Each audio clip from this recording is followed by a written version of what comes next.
এই জায়গাটা এরকম একটা জায়গা মানে মানুষের বিশ্বস্ত অর্জন করে নেয়, মানে কাজ হয়, যে আসে কাজ হয়, পবিত্র জায়গা। আমি একটা নিয়ত করছি আল্লাহর রহমতে, আমিও আল্লাহ সফলতা করছে আমার এই মসজিদের উসিলায়।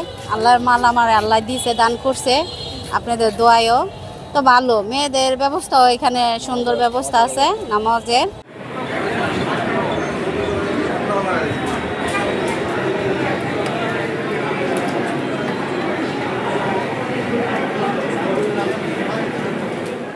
আমাদের এই টাকাগুলো ব্যাংকেই থাকে, রূপালী ব্যাংকে জমা থাকে। আজকেও আমরা সকাল 7টায় এই সিন্দুকগুলো আপনাদের সবার উপস্থিতিতে খুলেছি এবং এখান থেকে যে অর্থটি আসে বিগত দিনের ন্যায় জটিল কঠিন রোগে যারা আক্রান্ত আছেন, ক্রাইটেরিয়া আছে, তাদের ভিতরে অনুদান হিসেবে দেওয়া হবে। এবং এই এখানে 130 জন এতিম শিশু মাদ্রাসায় থাকে, তাদের খরচও এখান থেকে আসে। সাথে এই মসজিদের যে পরিচালন যে খাতটি আছে সেটিও এখান থেকে আসে।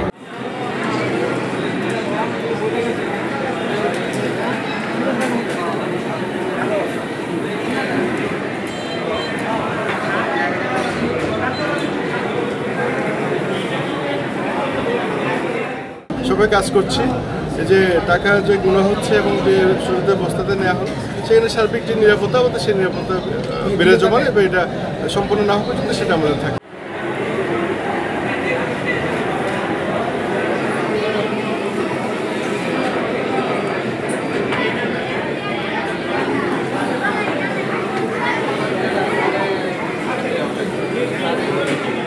আমরা আসলে গর্বিত যে আমরা আমাদের কিশোরগঞ্জে পাগলা মসজিদ আছে সে হিসেবে আসলে গর্ববোধ করি। আর এখানে প্রতিদিনই বিভিন্ন দূর দূরান্ত থেকে লোক আসে, সারা দেশের লোক আসে এবং আসার কারণ হচ্ছে এখানে নামাজের পরিবেশটা খুব ভালো। পাশাপাশি মহিলাদের জন্য সুব্যবস্থা আছে এবং নিরাপত্তার ব্যবস্থা আছে নামাজের জন্য। আর এখানে পাগলা মসজিদের কমপ্লেক্সটা হয়ে গেলে এটা সুনাম আরও বাড়বে এবং খুব দৃষ্টিনন্দন একটা কমপ্লেক্স হবে।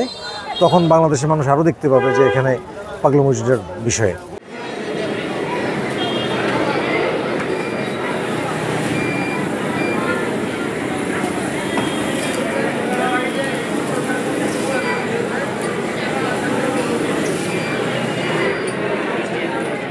পাগলা মসজিদ আমাদের অহংকার।